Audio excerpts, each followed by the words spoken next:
নমস্কার, CNN 24 এর আজকের সংবাদে আমি শিবানী আপনাদের সবাইকে স্বাগত জানাচ্ছি।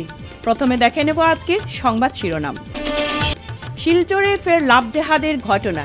গুয়াহাটির এক যুবতীকে ব্ল্যাকমেলিংয়ের ঘটনায় আটক অভিযুক্ত যুবক। লক্ষ্মীপুরে হতদরিদ্র কৃষকের বাড়িতে দুঃসাহসিক চুরি, নগদ টাকা, সোনার অলংকার সহ গুরুত্বপূর্ণ নথি লুট। শিলচরের হসপিটাল রোডের সড়কে সিসি ব্লক বসানো নিয়ে বিতর্ক, সোমবারের মধ্যে সমাধান না হলে অবরোধের হুঁশিয়ারি। প্রাইভেট গাড়ির দাপটে স্তব্ধ কমলপুর খোয়াই রাধানগর রুট, সমাধান না মিললে অনির্দিষ্টকাল ধর্মঘটের ডাক পরিবহন কর্মীদের। মাসিমপুরে নবনির্মিত কালভার্ট নিয়ে গুরুতর অভিযোগ জেলাশাসকের দ্বারস্থ স্থানীয় বাসিন্দা। এবার আজকে সংবাদ বিস্তারিত। শিলচরে ফের লাভ জেহাদের ঘটনা সংঘটিত হয়েছে। এবার গুয়াহাটির এক যুবতীকে ব্ল্যাকমেলিংয়ের ঘটনায় আটক অভিযুক্ত যুবক আজমত আলী। বজরং দলের হস্তক্ষেপে শিলচরে গ্রেফতার যুবক দুজনের মধ্যে মাত্র 1 মাসের পরিচয় ছিল। যুবতীটি গুয়াহাটির আর যুবকটি নিজেকে হিন্দু পরিচয় দিয়ে অসমিয়া সেই যুবতীর সাথে সম্পর্কের চেষ্টা করে এবং জোর করে বিয়ের চেষ্টা করে। যুবকটির মূল নাম আজমত আলী। সে যুবতীটির বিভিন্ন রকমের ফটো এবং ভিডিও কালেকশন করে ব্ল্যাকমেল করার চেষ্টা করে। আজমতের ঘর শিলচরে। আজমত শুধুমাত্র যুবতীটিকে ব্ল্যাকমেলিংই নয়, প্রচণ্ডভাবে মারধর করেছে। তার ঘরে গিয়ে অভিযোগ আজমত ড্রাগসের ব্যবসা করে। এছাড়াও সে বিভিন্ন 2 নম্বরী ব্যবসায় জড়িত রয়েছে। মোৰ লগত এই ল'ৰাজন হিন্দু হয় বুলি কৰি পেলাই পৰিচিত হৈ পেলাই মোৰ লগত ব্লেকমেইলিং কৰি পেলাই ৰুমত গৈ পেলাই পিছফালে মাৰধৰ কৰি পেলাই তেখেতে মোৰ লগত ব্লেকমেইলিং কৰে, বেয়া ফটো ভিডিঅ' উঠাই লৈ আহে। তেনেকৈ উঠাই আনি ফেচবুক আৰু ইনষ্টাগ্ৰামত ভাইৰেল কৰি থাকে আৰু তেখেতে মোক জবৰদস্তি কৰি থাকে বিয়া পাতিবৰ কাৰণে। মই বিয়া নাপাতো বুলি কোৱা দেখি তেখেতে ভিডিঅ' ফটো ভাইৰেল কৰি থাকে আৰু তাৰমানে অশান্তি কৰি থাকে ল'ৰাজনে। আচ্ছা, মানে আপোনাৰ ঘৰ ক'ত আছে? গুৱাহাটীত? মোৰ ঘৰ গুৱাহাটীত আৰু মই ৰেলৱে জব কৰোঁ। আচ্ছা, ল'ৰাটোৰ নাম কি জানেন কি? আজমল আলী। আজমল ল'ৰাটোৰ নাম। আপোনাৰ মানে দিন মানে কিমান টাইমত আপোনাৰ লগত এইটো মানে এই ব্লেকমেইল? মোৰ ব্লেকমেইলিং কৰি আছে আজি এমাহ হ'ব, বেছি দিন নহয়। আৰু 1 মাহৰ ভিতৰতে চিনাকি, 1 মাহৰ ভিতৰতে ব্লেকমেইলিং। আজি আপুনি শিলচৰত কেনেকৈ আহিছে? আজি মই ট্ৰেইনত দি আহিছোঁ। ল'ৰাজনক মই মানে অশান্তি কৰি আছে, ভিডিঅ' ফটো ভাইৰেল কৰি আছে, সেইকাৰণে বুলি ধৰিবলৈ পেলাই। তো আজি আপোনাৰ বজৰং দলৰ সহায় লৈ পেলাই মই ল'ৰাজনক ধৰিছোঁ। আপুনি থানাত আহিছে?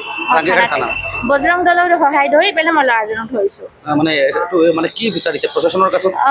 সহায় বিচাৰিছোঁ যাতে আমাৰ চৰকাৰক আহ্বান জনাইছোঁ যে ল'ৰাজন মানে যোনে ল'ৰা হওক, আমাৰ ছোৱালী মানুহক যাতে এনেকৈ ব্লেকমেইলিং কৰি আৰু ইনষ্টা ID ফেচবুক এইবিলাক লাগিলে যাতে বন্ধ কৰি দিয়ে। ছ'চিয়েল মিডিয়া আমাক যাতে ছোৱালী মানুহবোৰক সৰু সৰু কথা লৈ ল'ৰাবিলাকে যাতে মান সন্মান লৈ যাতে মন ইজ্জতৰ লগত যাতে খেলা নকৰে, এই ভিডিঅ' ফটোবিলাক যাতে ভাইৰেল নকৰে। আপুনি কি এফআইআৰ কৰিব?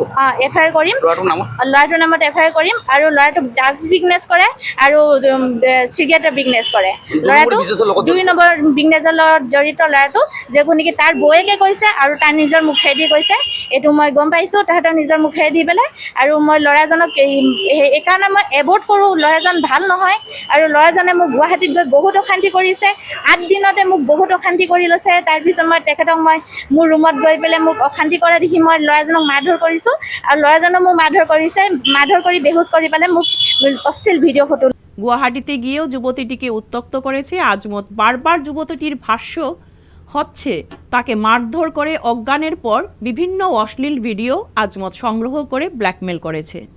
এরই পরিপ্রেক্ষিতে বাধ্য হয়ে গুয়াহাটির সেই যুবতী শিলচরে বজরং দলের কর্মকর্তা পঙ্কজ দাস, চিরঞ্জিত সিংহদের সাথে যোগাযোগ করলে তারা যুবকটিকে ধরে রাঙ্গিরখাড়ি পুলিশ আউটপোস্টে সমঝে দেন। তাদের দাবি একটাই, আজমতের দৃষ্টান্তমূলক শাস্তি হোক। আজ দুপুর 12টা নাগাদ আমাদের কাছে একটি কল আসে একটি হিন্দু বোনের। আমাদেরকে যোগাযোগ করে হিন্দু বোনটি এই কথা বলেন যে ওর সঙ্গে একটা ভিনধর্মী যুবক ব্ল্যাকমেলিং করছে এবং হিন্দু পরিচয় দিয়ে ওকে নানান ধরনের ভিডিও এবং সোশ্যাল মিডিয়াতে ওকে ব্ল্যাকমেলিং করছে। ও শিলচর এসেছে, তার পরিপ্রেক্ষিতে আমরা ওর সঙ্গে গিয়ে দেখা করি এবং আমরা এখানে গিয়ে দেখতে পারি ওই ভিনধর্মী যুবকটি এসে ওকে গাড়িতে তোলার চেষ্টা করেছে এবং বিভিন্ন ধরনের সোশ্যাল মিডিয়াতে দেখেছি ওর বিভিন্ন অশ্লীল ফটো ভিডিও আপলোড করে ওকে ব্ল্যাকমেলিং করেছে। আমরা আজকে ওই ছেলেটিকে ধরে রাঙ্গিরখাড়ি পুলিশ ফাঁড়িতে সমঝে দেই। আমাদের কথা হচ্ছে বিগত দিনের পর দিন শিলচর বলুন, গুয়াহাটি বলুন, বদরপুর, হাইলাকান্দি, করিমগঞ্জে যেভাবে লাভ জিহাদের চলছে, যেভাবে বিন্দর্মী যুবকরা আমাদের হিন্দু মেয়েদেরকে টার্গেট করে করে যেভাবে প্রেমের প্রলোভন দিয়ে ওদেরকে ফাঁসাচ্ছে, তার প্রতিবাদে আমরা আগামী দিনে বৃহত্তর আন্দোলনে নামবো যদি লাভ জিহাদের বিরুদ্ধে কোনো আইন প্রেরণ না করা হয়।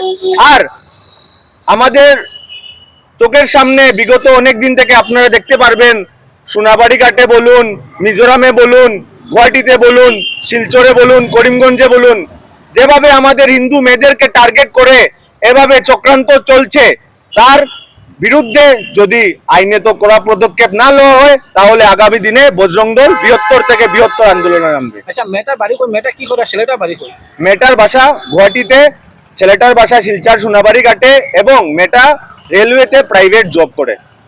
বিগত অনেক দিন থেকে মেয়েটাকে প্রেমের প্রলোভন দিয়ে, হিন্দু পরিচয় দিয়ে যেভাবে মেয়েটাকে ব্ল্যাকমেল করছে তা খুবই নিন্দনীয়। আচ্ছা, মেয়েটা আজকে কেন কেন আইছে? মেয়েটা ওই মেয়েটিকে ব্ল্যাকমেল করে শিলচরে এনেছে। সিগারেট সংক্রান্ত ইলিগেল অ্যাক্টিভিটিসের সঙ্গে জড়িত আছে, আমরা মেয়ের মুখ থেকে শুনেছি। ছেলেটা এখন রাঙ্গিরখাড়ি পুলিশ ফেরিতে আছে। এক সংগঠিত হয়ে যাচ্ছে লাভ জিহাদ আমাদের শিলচর শহরে। আমরা বিগত 4-5 দিন থেকে দেখছি প্রতিনিয়ত একটার পর একটা লাভ জিহাদ সংগঠিত হচ্ছে এবং এই বিষয়ে আমরা প্রতিবার আমরা প্রটেস্ট করে যাচ্ছি যে লাভ জিহাদের বিরুদ্ধে যে কঠোর আইন প্রণয়ন হওয়া দরকার এবং না হলে এগুলো আটকানো সম্ভব নয়। এবং সব থেকে বড় ব্যাপার হয়েছে আজকে যে লাভ জিহাদটি হয়েছে সেটি আমাদের এখানের মেয়ে নয়, সে গুয়াহাটিতে তার ঘর এবং গুয়াহাটি গিয়ে এখানে সোনাবাড়ি ঘাটের সামনে কোনো একটা জায়গাতে থাকে ছেলে, সেখানে গিয়ে সে হিন্দু নাম বলে ইনস্টাগ্রামের মাধ্যমে ফাঁসিয়েছে ওই মেয়ে বোনটিকে এবং ফাঁসিয়ে সেখানে গিয়ে তার সাথে জোর জবরদস্তি বহুবার কুকর্ম করে এবং কুকর্ম করার পর সেই ভিডিওগুলো তার মোবাইলে ধারণ রেখেছিল এবং রেখে এখানে এসে বারবার সে ব্ল্যাকমেল করতে থাকে যে ওই মেয়েটির সাথে, ওই ছেলেটির সাথে যদি মেয়েটি বিয়ে না করে তাহলে এটা সোশ্যাল মিডিয়ায় ছেড়ে দেবে বা শারীরিক সম্পর্ক বা কুকর্ম নৈতিক কার্য যদি না করে তাহলে সে সোশ্যাল মিডিয়ায় ছেড়ে দেবে। এবং শুধু তাই নয়, সোশ্যাল মিডিয়া ইনস্টাগ্রামের বিভিন্ন আইডি ব্যবহার করে সে ছেলেটি ছেড়েছে বিভিন্ন সোশ্যাল মিডিয়ার মাধ্যমে এবং মেয়েটিকে বদনাম করার চেষ্টা করেছে এবং তারই পরিপ্রেক্ষিতে আজকে ব্ল্যাকমেলের শিকার হয়ে ওই বোনটি আজকে আমাদের শিলচর রেলওয়ে স্টেশনে আসেন এবং আসার পর আমাদের সঙ্গে যোগাযোগ করেন এবং যোগাযোগ করার পর আমরা ছেলেটিকে আসে রাঙ্গিরখাড়ি পয়েন্টে আসার পর তাকে হাতে নাতে পাকড়াও করে পুলিশ প্রশাসনের হাতে তুলে দিয়েছি এবং আমরা একদম কঠোরভাবে বলতে চাই যদি এই ধরনের চলতে থাকে প্রতিদিন আমরা আর ধৈর্য বাদ ভেঙে যাচ্ছে, আর আমরা সহ্য করতে পারবো না, কারণ ভয়াবহ আন্দোলনে যেতে আমরা বাধ্য হবো এবং আমরা আগেও বলেছি এখনো বলে দিচ্ছি যে বজরং দল হাতে চুরি পরে বসে থাকবে না। যদি এ ধরনের সংগঠিত হামলা যদি না বন্ধ হয়, এ ধরনের প্রতারণা যদি না বন্ধ হয়, আমরা প্রতিবাদে নামবো কিন্তু একদম। কাছাড় জেলার লক্ষ্মীপুর থানার অন্তর্গত সিঙ্গিরবন্ধ পঞ্চম খণ্ড এলাকায় এক হতদরিদ্র কৃষকের বাড়িতে দুঃসাহসিক চুরির ঘটনায় ব্যাপক চাঞ্চল্যের সৃষ্টি হয়েছে। বাড়িতে কেউ না থাকার সুযোগে দুর্বৃত্তরা তালা ভেঙে নগদ অর্থ, সোনার অলংকার এবং গুরুত্বপূর্ণ নথিপত্র নিয়ে চম্পট দেয়। জানা গেছে, সিঙ্গিরবন্ধ পঞ্চম খণ্ডের বাসিন্দা বাবুল আহমেদ লস্কর পরিবারের সদস্যদের নিয়ে এক আত্মীয়ের বাড়িতে যাওয়ার আগে বাড়িতে তালা দিয়ে যান। পরে বাড়িতে ফিরে এসে তিনি দেখেন মূল দরজার তালা ভাঙা। ঘরে প্রবেশ করে দেখতে পান আসবাবপত্র এলোমেলো অবস্থায় পড়ে রয়েছে এবং আলমারির তালাও ভেঙে ফেলা হয়েছে। পরিবারের দাবি, আলমারিতে রাখা নগদ অর্থ, সোনার অলংকার এবং বেশ কয়েকটি গুরুত্বপূর্ণ নথিপত্র দুর্বৃত্তরা নিয়ে গেছে। ঘটনার পর বাবুল আহমেদ লস্কর প্রতিবেশীদের সঙ্গে যোগাযোগ করলেও কেউ কোনো সন্দেহজনক গতিবিধি লক্ষ্য করেননি বলে জানা যায়। আশপাশে একাধিক বসতবাড়ি থাকা সত্ত্বেও চুরির ঘটনাটি কারো নজরে না আসায় এলাকার উদ্বেগের সৃষ্টি হয়েছে। পরে বাবুল আহমেদ লস্কর লক্ষ্মীপুর থানায় একটি লিখিত অভিযোগ দায়ের করেন। অভিযোগের ভিত্তিতে পুলিশ ঘটনাস্থলে পৌঁছে তদন্ত শুরু করেছে। গতকালকে রাত্রে 8টার সময় আমরা মা একটু ব্যারাম শুনিয়া আমরা বিনাকান্দি পাট্টু পেশিরখানে গেছি গে গোটা ছাড়িয়া, আর এখান থেকে আইয়া আজকে সকাল করে আজকে দিনে 2টার সময় দেখি ঘর তালা ভাঙ্গা, ঘরের সামানের কাগজপত্র নাই, সোনা নাই, টেকা নাই, সব এলোমেলো। ওই সময় আমরা পাড়া প্রতিবেশী জিগাইলাম, হ্যাঁ তারা কিছু হইতে পারে না। লক্ষ্মীপুর থানা এফআইআর দিছি, তারা ইনকোয়ারি করে আইয়া গেছে। আর তারা জিগাইছে, হ্যাঁ সন্দেহ আসেনি। সন্দেহ কইতে কেউ চোখে দেখছি না, কারে সন্দেহ করবো, পাড়া প্রতিবেশী তারাও কইতে পারে না। ডকুমেন্ট সোনা টেকা অন্য আরও ডকুমেন্ট আছে, Aadhaar card voter card PAN card সব লইয়া গেছে। আসলো 3টা তালা ভাঙ্গিছে। আশেপাশের লোক কেউ তো কোনো সাক্ষী দেয় না, সব তো সরি সরি গেছে গিয়া। সামনে তাকিয়ে তো কিছু খইলে একটু তো নিজেরও মনে কিছু তো একটা লাগে, সব বাকি সরি সরি গেছে গিয়া। একজন আমার ডাইন সাইডে আছে দাদা সম্পর্ক, তাই কইছে না ইয়া, তা আমি দেখছি না, টেরও পাইছি না, হ্যাঁ কীরকম ভাঙছে কীরকম কইতে পারে না। শিলচর শহরের প্রধান সড়কগুলোর বেহাল দশা নিয়ে আবারও সরব হলেন ব্যবসায়ী ও স্থানীয় বাসিন্দারা। মেইন রোডে সিসি ব্লক বসানোর সিদ্ধান্তকে ঘিরে উঠেছে একাধিক প্রশ্ন। তাদের অভিযোগ, রাস্তার উচ্চতা বাড়িয়ে দেওয়ায় এখন বৃষ্টির জল বাড়িঘরে ঢুকে পড়েছে। সোমবারের মধ্যে সংশ্লিষ্ট কর্তৃপক্ষ আলোচনায় না এলে রাস্তায় অবরোধের হুঁশিয়ারিও দিয়েছেন তারা। দেখুন বিস্তারিত।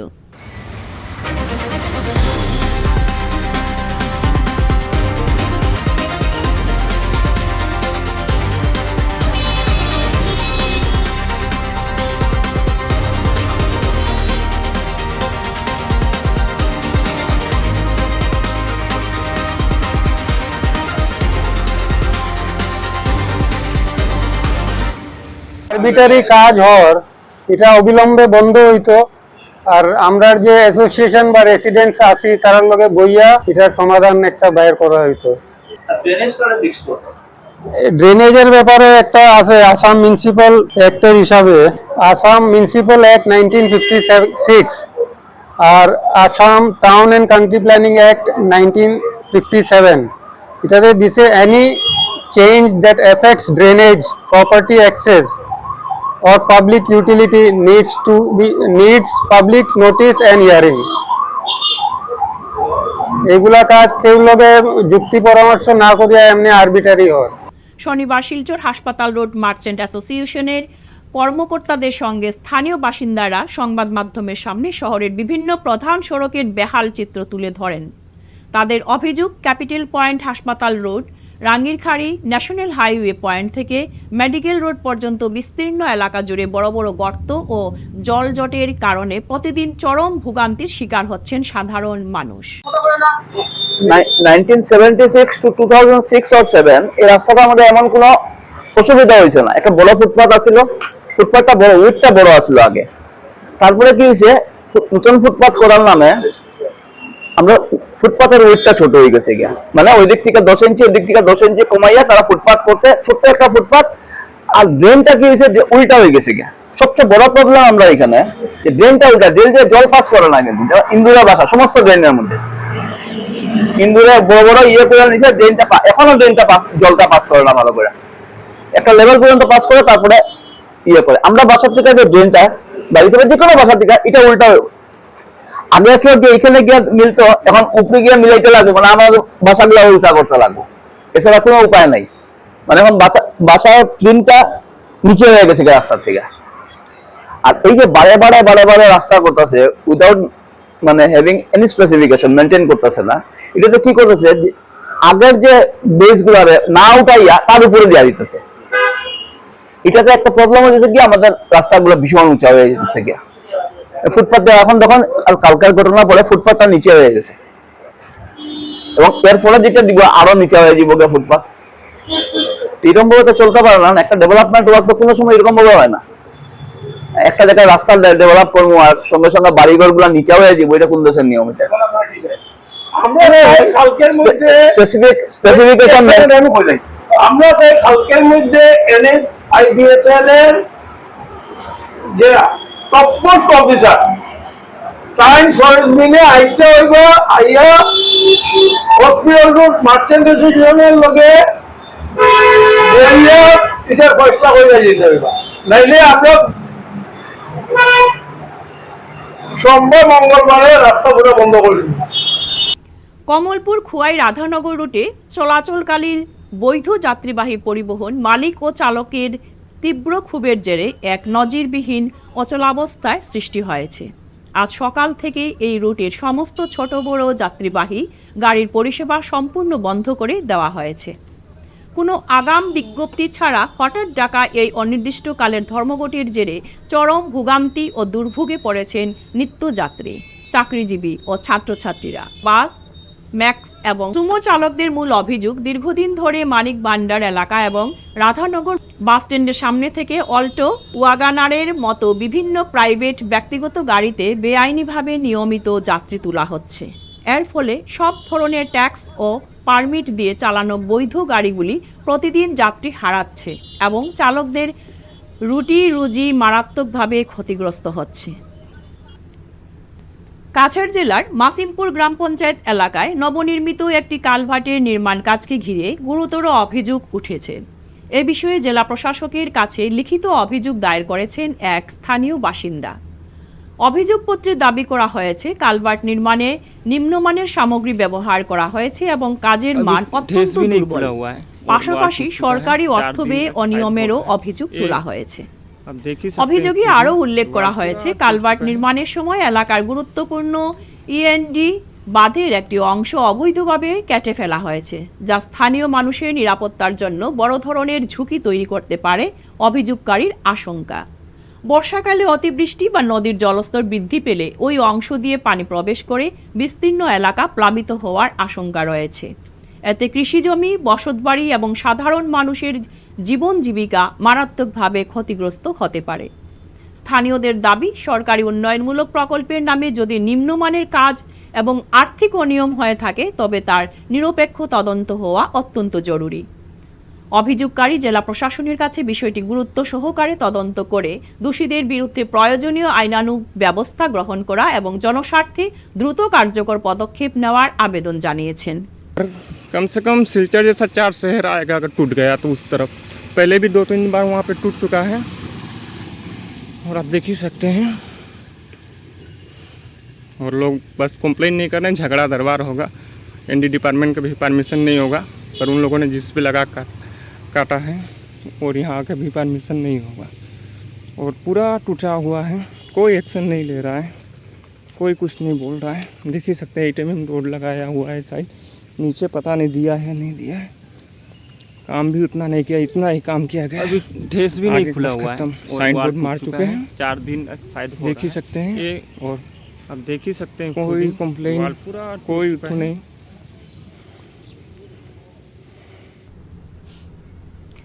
ত্রিপুরার খোয়াই জেলার রাধানগর স্ট্যান্ড এলাকা থেকে 4 জন সন্দেহভাজন বাংলাদেশি নাগরিককে আটক করেছে পুলিশ। তাদের জিজ্ঞাসাবাদ চলছে। স্থানীয়দের অভিযোগ, সীমান্ত পেরিয়ে অবৈধ অনুপ্রবেশের পাশাপাশি জাল ভোটার কার্ড, জন্ম সনদ ও আধার কার্ড তৈরির একটি সংঘবদ্ধ চক্র সক্রিয় রয়েছে। তবে ঘটনায় কোনো জাল নথি উদ্ধার হয়েছে কিনা সে বিষয়ে পুলিশ এখনও আনুষ্ঠানিকভাবে কিছু জানায়নি। আটকদের জিজ্ঞাসাবাদের মাধ্যমে মানব পাচার ও জাল নথি চক্রের মূল হোতাদের শনাক্ত করে কঠোর ব্যবস্থা নেওয়ার দাবি জানিয়েছেন স্থানীয় বাসিন্দারা। কাটিগড়ার মোহনপুর প্রথম খণ্ডে জমি দখলের উদ্দেশ্যে রাতের অন্ধকারে ঘর ভাঙচুর এবং একটি দোকানের তালা ভেঙে লুটপাটের অভিযোগ উঠেছে। এ ঘটনায় 4 জনকে অভিযুক্ত করে শনিবার কাটিগড়া থানায় একটি এজাহার দায়ের করেছেন আবু বক্কর মজুমদার। এজাহারে তিনি অভিযোগ করেন, তার জমি দখলের অভিপ্রায়ে গভীর রাতে আব্দুল মান্নান বরবুইয়া, মনিম আহমেদ লস্কর এবং মাছুম আহমেদ লস্কর সেখানে থাকা একটি ঘর ভাঙচুর করেন। পাশাপাশি একটি দোকানের তালা ভেঙে লুটপাট চালানো হয়েছে বলেও অভিযোগ করেন তিনি। এ ঘটনা নিয়ে এবং আরও কিছু স্পর্শকাতর বিষয় সংবাদ মাধ্যমের সামনে বিস্তারিত অভিযোগ তুলে ধরেন আবু বক্কর মজুমদার ও আমিরুল বাহার মজুমদার। এ সময় উপস্থিত ছিলেন অলিউজ্জামান মজুমদার, জহির আহমেদ বরভুইয়া ও আমজাদ আহমেদ মজুমদার। তারা ঘটনার সুষ্ঠু তদন্ত করে আইনানুগ ব্যবস্থা গ্রহণের দাবি জানিয়েছেন। আমার নাম আমজাদ আহমেদ মজুমদার। এটা হইল নেতাজি মোহনপুর পার্ট 1। কথা হইল স্যার, আজকে বহুত দিন আগে তো আমরা লোকে তারা বহুত হাইলাহান্দি তোনে গুন্ডা গান্ডা আনইন আনে মারপিট করইন। একদিন করছইন, আমরা থানাত গেছি, থানাত গিয়া কেস দিছি, কেস দিয়া আইছি, আবার পরে আমরা বইছি। কালকে রাত্রে হঠাৎ আমরা দোকানের মাল চামান সব লইয়া গেছে গিয়া। আমরা টাকার লাগি পিছনে একটা ঘর আছিল, গড়টাও বাংচুর করে লিয়েছে। এরপরে আমরা এখানে একটা চকিদার আছে, এই বাট্টার চকিদার, এ ফোন করছে আমরা রাত্রে 3টা। তো তখন আইসি, আবার পরে ইয়া পাইছি এখানে তো দোকান দোকান সব ভাঙ্গা, হি গড়িটাও আমরা বাইন গেছে। এর আগে কয়েকদিন তো জানি দেন তারা এখানে করে আর কি মেলুক রাখুন দেহ ব্যবসা চালাইন। আব্দুল হান্নান আব্দুল মন্নানোর বাইনা মুনিম আহমেদ লস্কর, তার ভাই আর একটা আছে মাসুম আহমেদ লস্কর।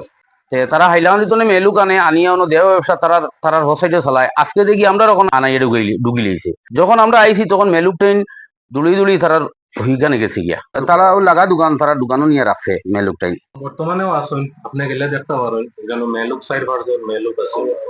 আর আমরা দোকানের মাল সামান আসলো, শোকেজ আসলো, বুসি মাল আসলো, আম আসলো 25 পেটি, আপেল আসলো 20 পেটি, আরো প্লাস্টিকের টেবুল চেয়ার এটা সেট আসলো, আরো সাইড সেট, এটা কুচ্ছু নাই, সব লইয়া গেছে গিয়া। আর কেশো আরো পয়সা আসলো 1500 টাকা, এটাইও নাই। আজকে তো 1 মাস আগে তারা হুমকি দিছে আমরারে যে আমরা দোকান জ্বালাইলি তো ভাঙিলি তো দোকান সব করিলি তো মার, তো আমার কাকারে মারছে। তখন আমরা কেস করছি, কেসর এই হইলো জেরক্স কপি। এরপরে পুলিশে নিছে, আইছে, তারা ডাকাইছে। এরপরে তো আমরা পরে কয়েকদিন দোকানদারি করলাম। আর কালকে হঠাৎ করে ইয়া দোকান ডাকাতি করে লিল, গড় ভাঙ্গি লিল, সব মাল সামান লইয়া গেল গিয়া। টোটাল মাল সামান ও সাইডে আসলো প্রায় 1,20,000 টাকার, আর ও সাইডে আরো 1 লাখ টাকার টোটাল ফল আসলো, আপেল আম। কখন পরে বললাম আমরা তো রাত্রে তালা মারিয়ে গেছি। আমরা আইছি 3টার সময়, আইয়া কোনো দেখি আমরা থানাত গেছি। থানার যাওয়ার বাদে থানা হয়েছে, এখন চলে আসতে 10টা আইলো সকালে। এখন তো সব নাইটাও নাই, আমি আলিপুর পরে আমরা ওয়ান আইসি আইয়া আইসি, তারাও গাড়ি গুড়ি লিয়া তারা মানুষ লিয়ে আইছিল ভাঙ্গা সাঙ্গা, ওদিকে অটো 4-5টা অটো লিয়া গেছে, গড়িয়া গেছে। হুঁশিয়ারি ভাষা আন্দোলনের প্রেক্ষিতে 3 দিনের কর্মসূচি গ্রহণ করল 21 জুলাই 40 বছর পূর্তি উদযাপন সমিতি শ্রীভূমি শাখা। এ পরিপ্রেক্ষিতে শনিবার শহরের জেলাশাসকের কার্যালয়ের সামনে শ্রদ্ধাঞ্জলি কার্যক্রমের মাধ্যমে সূচনা করা হয় বাংলা ভাষার স্বার্থে আত্মবলিদান দেওয়া জগন্ময় দেব ও দিব্যেন্দু দাশের প্রতি পুষ্পার্ঘ্য অর্পণ করে 2 ভাষা সেনানীর প্রতি বিনম্র শ্রদ্ধা জ্ঞাপন করেন উপস্থিত প্রত্যেকেই। 1986 সালের 21 জুলাই কিভাবে 2 ভাষা সেনানী বাংলা ভাষার স্বার্থে প্রাণ উৎসর্গ করেন তা নিয়ে বিস্তারিতভাবে ব্যাখ্যা করেন বক্তাদের একাংশ। রাজ্যসভার প্রাক্তন সাংসদ মিশন রঞ্জন দাস, সতু রায়, রজত চক্রবর্তী প্রমুখ বক্তারা ছিলেন। কার্যক্রমে শ্রীভূমির বিশিষ্টজনেরা সামিল ছিলেন। বাংলা ভাষাকে ব্রাত্য করে রাখা হয়েছে, এ নিয়ে ক্রমশই বরাক উপত্যকার মানুষের মধ্যে ক্ষোভ সঞ্চারিত হয়েছে। বঙ্গ সাহিত্য সংস্কৃতি সম্মেলন, বিডিএফ সহ অসংখ্য সংগঠন মাননীয় মুখ্যমন্ত্রী এবং আসাম বিধানসভার স্পিকারের কাছে আবেদন জানিয়েছেন যে আমরা জানতে চাই আপনাদের কাছ থেকে কোন যুক্তিতে, কোন আইনে হিন্দিকে এনে বাংলা ভাষাকে বাদ দেওয়া হলো। ভবিষ্যতে এই যে সিদ্ধান্ত নিয়ে যে আন্দোলন হবে না এমন কথা নিশ্চয় করে বলা যায় না। আমরা আশা করি যে মাননীয় মুখ্যমন্ত্রী এবং স্পিকার মহাশয় তার যে সিদ্ধান্ত তা পুনর্বিবেচনা করবেন। বন্ধুগণ, আজকের এই অনুষ্ঠানে আমরা এখানে করছি কারণ 21শে জুলাইয়ের প্রাক দিনগুলিতে সিরিজ অফ অনুষ্ঠান হয়েছে এবং এখানে হয়েছিল 11 তারিখে আইন অমান্য আন্দোলন। এই আইন অমান্য আন্দোলনকে স্মৃতিতে ধরে রাখার জন্যে আজকের এই অনুষ্ঠানটির আয়োজন করা হয়েছে। আমি এই আন্দোলন যারা করছেন বা যে কমিটি গঠন করা হয়েছে সেই কমিটির সদস্যদের ধন্যবাদ জানাই। আর মাননীয় মিশন রঞ্জন দাস এবং রজত চক্রবর্তী, সুখেন্দু বিকাশ পাল এবং আমি সহ সমস্ত ঘটনাগুলিকে 1961 থেকে 1986, 1990 এই ধারাবাহিক যে আন্দোলন সে আন্দোলনের একটি সংক্ষিপ্ত ইতিহাস তৈরির জন্য আমরা প্রস্তুতি গ্রহণ করব। এই আশ্বাস আপনাদেরকে দিয়ে জগন যিশুর প্রতি আবার শ্রদ্ধাঞ্জলি জানিয়ে আমার বক্তব্য শেষ করছি। আজকের সংবাদ এ পর্যন্তই। নমস্কার।